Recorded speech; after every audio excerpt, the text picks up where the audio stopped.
Hi everyone. Day 10 of my water fast. I don't know where to look because I'm looking here, but my eyes seem to be darted over there. Wait, let me see if I move this. Oh, that'd be better. Anyway, so wow, day 10. Wanted to share an update. A lot of this is actually for me as well because I like to look back and see where I was, and when I do future fasts, I can come and see how I felt. Remind myself when it gets hard that it gets better. I feel incredible, to be honest. I feel alive. I'm going to show you guys something gross, but look at my tongue. It is completely white, coated with kind of toxins coming out. So that part's not fun. Ugh, it just feels like pasty.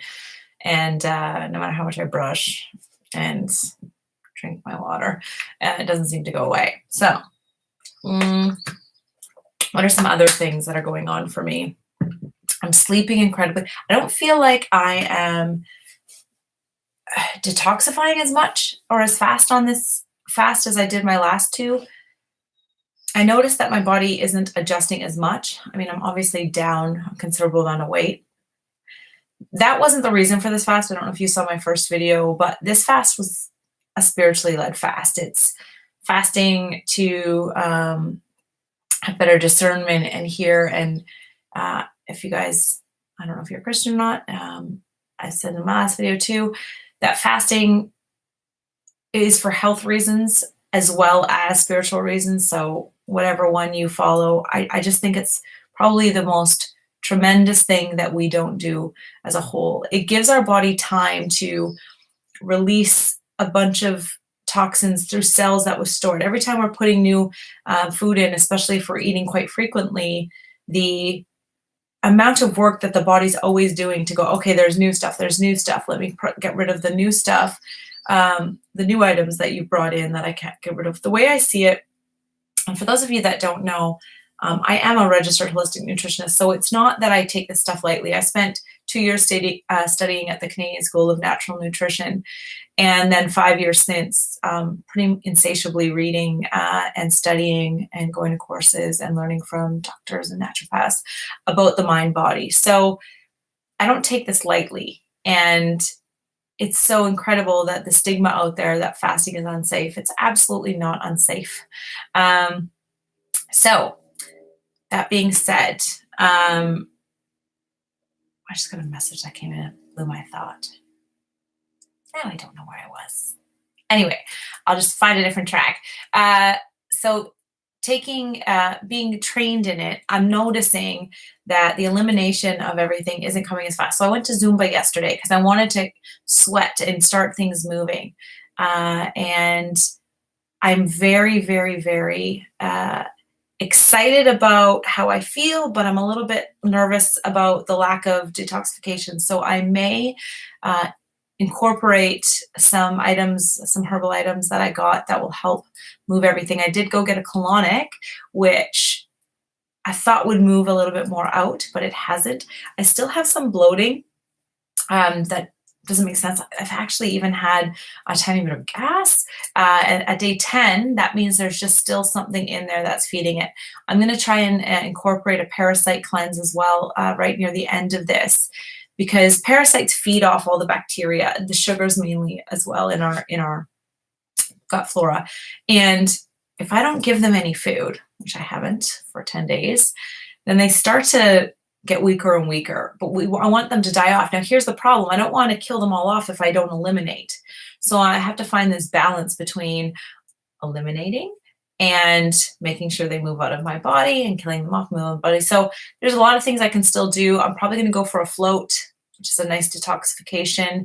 I'll be going maybe into a sauna to move that.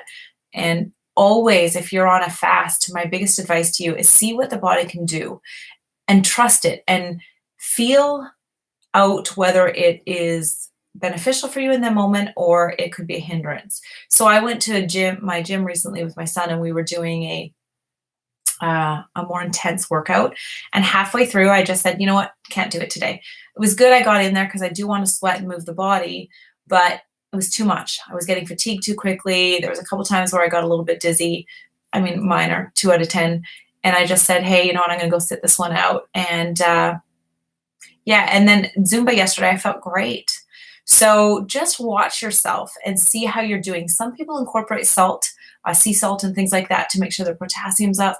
I chose to bring in nothing because I was really sensitive to foods for a while, and well, not for a while, for the last 2 years. Um, and this fast, although it was spiritual, I'm talking to you more about the benefits of the body. So that's where I'm at today. Feeling great. Obviously, I was an athlete. I like to say that I played baseball at a decently competitive level, and I was a kickboxer for a while and stuff like that. But when I was in that body, I felt so good. And so to have let myself get overweight, especially in my field, how incongruent did I feel being a wellness practitioner trained in this? And I didn't practice everything I preached, and I let my weight get out of control. And that was really disheartening. And I go and do talks.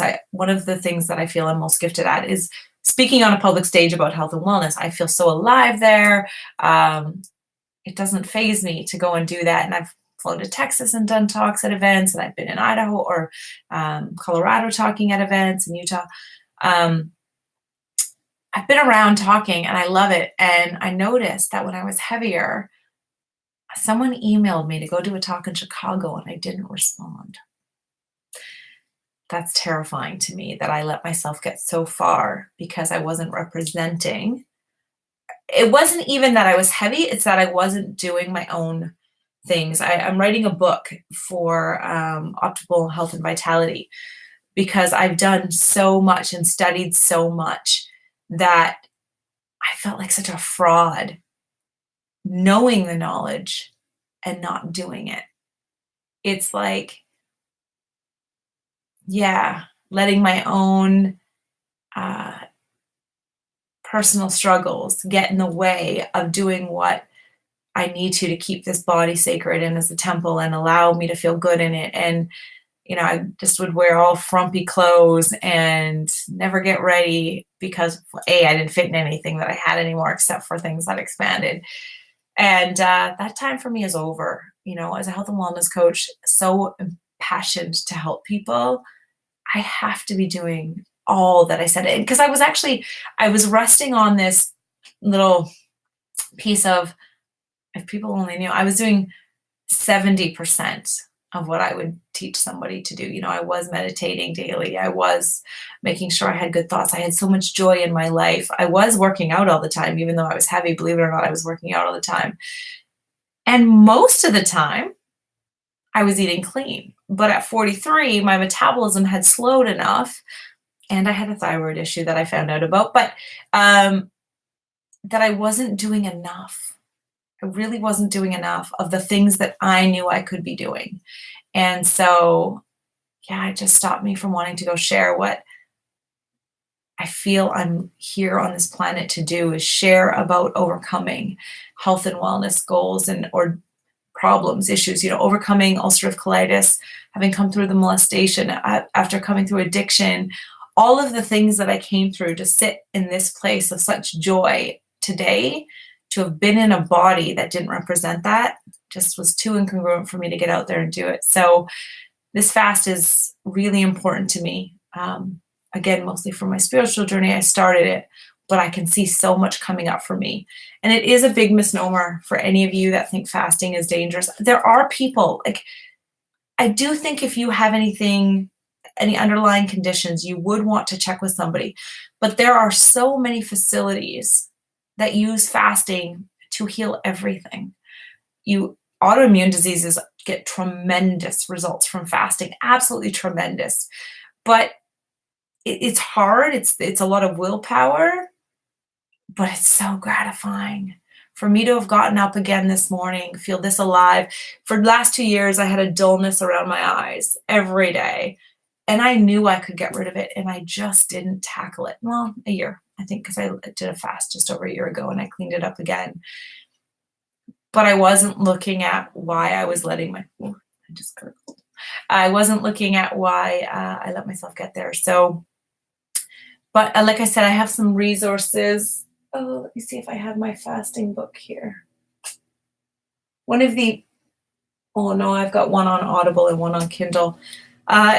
Two amazing resources. Maybe I'll post them below. One is fasting. If you're got a faith here, I'll pull up the book so you can see it on my Kindle. You can see the picture of it. Sorry, bear with me. I have too many apps on this phone. Where is my Kindle? So I'll show you the picture of it. This book.